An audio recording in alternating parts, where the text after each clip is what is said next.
বহরমপুরবাসীদের জন্য বলছি, জায়গাটা দেখে কি চেনা চেনা লাগছে? সে তো লাগবেই। ভীষণই একটা ওয়েল নোন জায়গা হয়ে উঠেছে এই কেটলি ক্যান্টিন।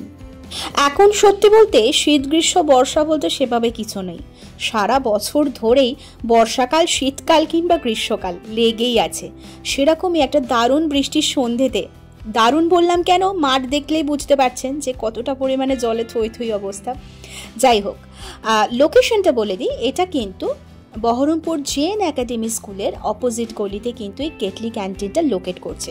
যারা যারা জাননি বিশেষ করে তাদের জন্য লোকেশনটা মেনশন করলাম। তো যাই হোক, একটা সন্ধ্যেতে চলে গেছিলাম আমরা বন্ধুরা মিলে এবং আমাদের ছানাপোনাদের নিয়ে। গোটা সোশ্যাল মিডিয়া জুড়ে বহরমপুরের কেটলি ক্যান্টিন কিন্তু বেশ রমরমা ব্যাপার। এখানকার অ্যাম্বিয়েন্স, এখানকার যে ইনডোর আউটডোর ডেকোরেশন, সেটা নিয়ে তো কোনো কথাই হবে না। উপরন্তু এখানে রয়েছে কিন্তু এসিরও ফেসিলিটি। কেটলির আরও একটি ব্রাঞ্চ কেটলি টিট এরিয়া, এটা তো আমরা সকলেই জানি বহরমপুরের গঙ্গার ধারে লোকেট করছে। আর এটাও আবার কেটলি ক্যান্টিন নামে ওপেন হয়েছে ওই বেশ কয়েক মাস হলো। ইতিমধ্যে ক্যান্টিন কাম রেস্টুরেন্ট কিন্তু বেশ জনপ্রিয় হয়ে উঠেছে। রয়েছে দুটো ফ্লোর। প্রথমে আমরা গ্রাউন্ড ফ্লোরে যে রেস্টুরেন্ট এরিয়াটা রয়েছে এটা কিন্তু ফুল এসি, আগেই বলে দিই, সেটা আপনাদেরকে একটু এক্সপ্লোর করে দেখাই। এই হচ্ছে ভেতরকার অ্যাম্বিয়েন্সটা, বেশ একটা অ্যাস্থেটিক লুক রয়েছে। আর কেটলি মানেই আমরা কিন্তু জানি যে ওই যে বাস্কেট দিয়ে খুব সুন্দর করে লাইট দিয়ে ডেকোরেশন করা। আচ্ছা, রয়েছি এখন এই মুহূর্তে আমরা কেটলি টিট এরিয়া না, কেটলি রেস্টুরেন্ট, ক্যান্টিন কাম রেস্টুরেন্ট। এখানে রয়েছে এই ক্যান্টিনের কেটলি ক্যান্টিনের ওনার দাদা। আপনার নামটা বলুন। আমার নাম অর্ণব। আচ্ছা, কোথায় লোকেশনটা একটু বলুন। আমাদের এই লোকেশনটা হচ্ছে, এটা হচ্ছে আমাদের রেস্টুরেন্ট। হ্যাঁ হ্যাঁ, গঙ্গার ধারেরটা তো সয়দাবাদে ওখানে একদম একদম। এটা হচ্ছে জেএন একাডেমি স্কুল, ঠিক ওর অপোজিটের যে গলি দিয়ে আসলে 50 মিটার আসলেই এখানে সোজা আমাদের কেটলি ক্যান্টিন। আচ্ছা, এটা পার্ক তো রতন শিশু উদ্যান, বহরমপুর পৌরসভা। আচ্ছা, আর একদম লোকেশন হচ্ছে জেএন একাডেমি স্কুলের অপোজিটের গলি।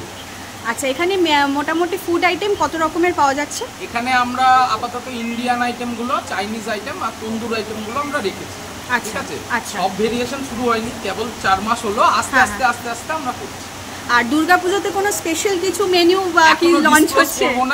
আচ্ছা, সারপ্রাইজ থাকলো। ফ্যান ফলোইং পেজ আছে, হ্যাঁ, আমরা ওখানে আপডেট দেব। বাবা, এদিকে প্রচন্ড মানে চেপে বৃষ্টি হচ্ছে, দারুণ মানে ওয়েদার, তার মধ্যে আমরা এই চলে এসেছি, প্রচন্ড আওয়াজ। আর এখানে শুনছিলাম বিরিয়ানিটা নাকি দারুণ হচ্ছে, মানে শুনলাম। আমাদের বিরিয়ানিটা খুব নাম করেছে, বহরমপুর শহরের মানুষ আমাদের বিরিয়ানি খেয়ে খুব নাম করছে। হ্যাঁ, আচ্ছা, কোথাও থেকে শেফ কি কোথাও থেকে স্পেশাল ভাবে আনানো হয়েছে? না, আমাদের মানে সেই খরাজডাঙ্গা থেকে শুরু করে যে শেফ, আচ্ছা, সেই দাদাই আমাদের এখানে। ও, উনি তার মানে করেন। আর বিরিয়ানিটা অবশ্যই একদিন ট্রাই করতে হবে। আজকে উপস্থিত আমরা এখন স্টার্টারটা খেলাম, এখনো মেন আইটেমটা খাইনি তো। আর বাইরে যে মানে পরিস্থিতিটা দেখতে পাচ্ছেন, প্রচন্ড বৃষ্টি পড়ছে। এই পোর্শনটা ভেবেছিলাম একটু ভালো করে ভিডিও করে দেখাবো, মানে চারিদিকে বন্যা পরিস্থিতি, সত্যি তাই। আর কালকে তো যে পরিমাণ হলো, তো যাই হোক, এখানে মোটামুটি ফুড আইটেম এগুলো রয়েছে। আমি মেনুটা আপনাদেরকে ডিটেলসে দেখিয়ে দেবো। অল দ্য বেস্ট পুজোর জন্য।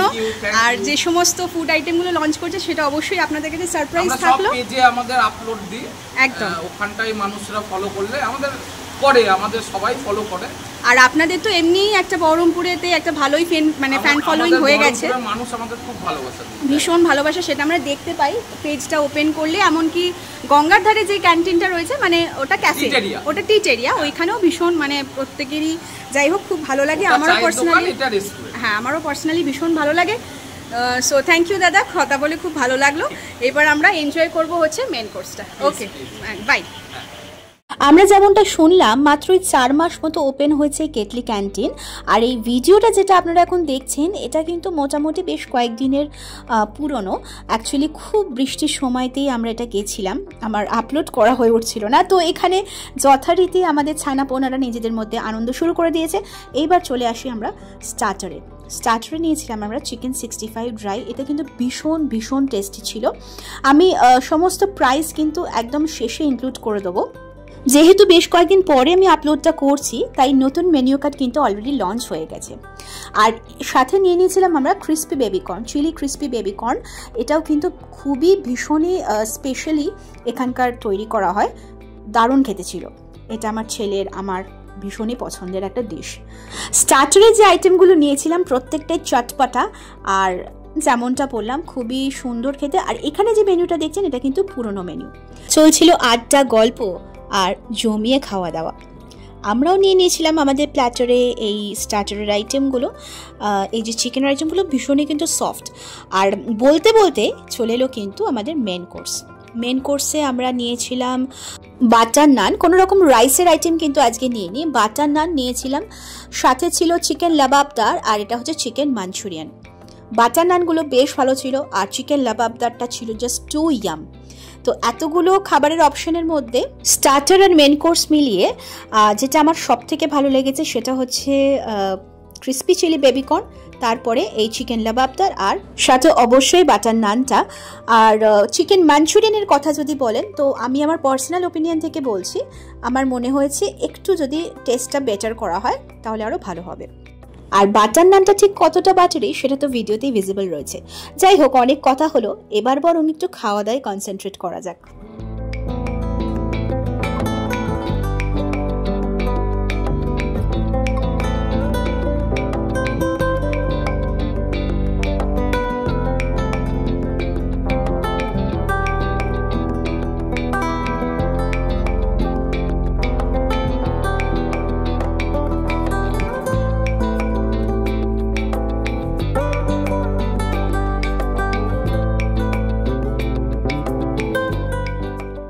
খেতে খেতে হঠাৎ করে পাতের পাশে চলে এলো গরম গরম রসগোল্লা।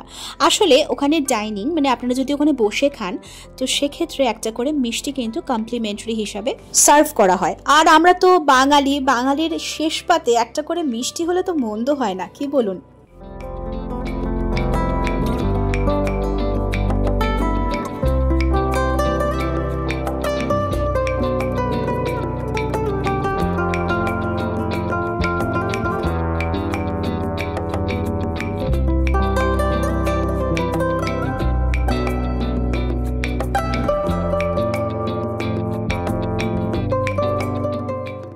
খাওয়া তো প্রায় শেষের দিকে, তাই একটু হজমের পালা। নিয়ে নিয়েছিলাম স্প্রাইট, আর নিয়ে নেওয়া হয়েছিল মশালা কোল্ড ড্রিঙ্কস। এই মশালা কোল্ড ড্রিঙ্কসটা কিন্তু কেটলির বেশ একটা স্পেশাল ড্রিঙ্কসের মধ্যে পড়ে, আমার কিন্তু এটা বেশ ভালো লাগে। চলুন একটু বরং ওপর থেকে ঘুরে আসি এবার।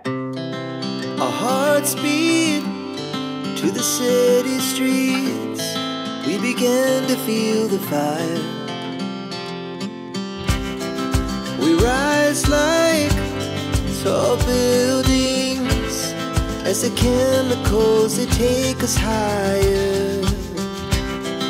The nights. ওপরে যে ফ্লোরটা রয়েছে সেটা কিন্তু নন এসি। এখানেও কিন্তু প্রচুর বসার অ্যারেঞ্জমেন্টস রয়েছে, প্রচুর সিটিং ক্যাপাসিটি রয়েছে। এখানে বসেও কিন্তু আপনারা বন্ধু বান্ধব ফ্যামিলির সাথে দারুণভাবে আড্ডা দিতে পারেন জমিয়ে, আর খাওয়া দাওয়া, লাঞ্চ, ডিনার সব কিছু এনজয় করতে পারেন। তো নিচেরকার অ্যাম্বিয়েন্সটা একরকম, মানে গ্রাউন্ড ফ্লোরের, এবং ওপরকার অ্যাম্বিয়েন্সটা কিন্তু আর এক রকম। তো সব মিলিয়ে বেশ একটা জমজমাট ব্যাপার। আর এই জায়গাটা তো ভীষণই একটা আইকনিক প্লেস, এটা তো দেখেই আশা করে চিনতে পারছেন। এটাই হচ্ছে কেটলি ক্যান্টিনের সেই সেলফি জোন এরিয়া। এখানে বসে আমরা জমিয়ে কিন্তু ছবি টবি, রিলস সব কিছুই করতে পারি। তাই আমিও একটু কায়দা করে বসে ছবিও তুলে নিয়েছিলাম, সাথে রিলসও কিন্তু করেছিলাম। We lay awake in bed. The laughs so loud as the hours pass. We're gonna do it all again. We wanna chase the night. ছবি, রিলস, ফটোস, ভিডিওস অনেক কিছু তো হলো। এইবার আপনাদের দারুণ একটা জিনিস দেখাই। আসলে কেটলি ক্যান্টিন থেকে আমরা যেদিন খেয়ে এসেছিলাম তারপরে আর একদিনকে আমরা ওই যে বললাম বিরিয়ানিটা একবার ট্রাই করে দেখবো, তো চিকেন বিরিয়ানিটা অর্ডার করে নিয়েছিলাম বাড়িতে। আসলে দারুণ একটা অফার চলছিল যে 160-তে, মানে 160 রুপিজে চিকেন বিরিয়ানির সাথে কিন্তু একটা মশালা কোল্ড ড্রিঙ্কস একেবারে ফ্রি, আর সাথে কমপ্লিমেন্টারি হিসাবে এই রায়তাটা তো রয়েছেই। তো এই অফারটা না হাতছাড়া করতে চাইনি, তাই ঝটপট অর্ডার করে নিয়েছিলাম। আর এই হচ্ছে চিকেন বিরিয়ানি, সাথে মশালা কোল্ড ড্রিঙ্কস আর রায়তা। আর যেমন কথা তেমনই বিরিয়ানিটা কিন্তু বেশ ভালো ছিল। আর একদিন কিন্তু মাটন বিরিয়ানিটা ট্রাই করার অবশ্যই ইচ্ছা থাকলো। দুর্গাপুজোর আগেই নতুন লঞ্চ করা যে মেনু কার্ডটার সম্পর্কে আমরা জানলাম, সেই মেনু কার্ড কিন্তু অলরেডি আমাদের হাতে চলে এসেছে। সেই মেনু কার্ডেরই কিছু ছবি আমি এখানে আপলোড করে দিলাম, আপনারা আপনাদের সুবিধা মতো পজ করে মেনু উইথ প্রাইস দেখে নিতে পারেন। সো ভিডিওটা কেমন লাগলো অবশ্যই জানাবেন কমেন্ট করে, আর ফিরে আসবো খুব শিগগিরই নতুন একটা ব্লগ নিয়ে। ততক্ষণের জন্য টাটা।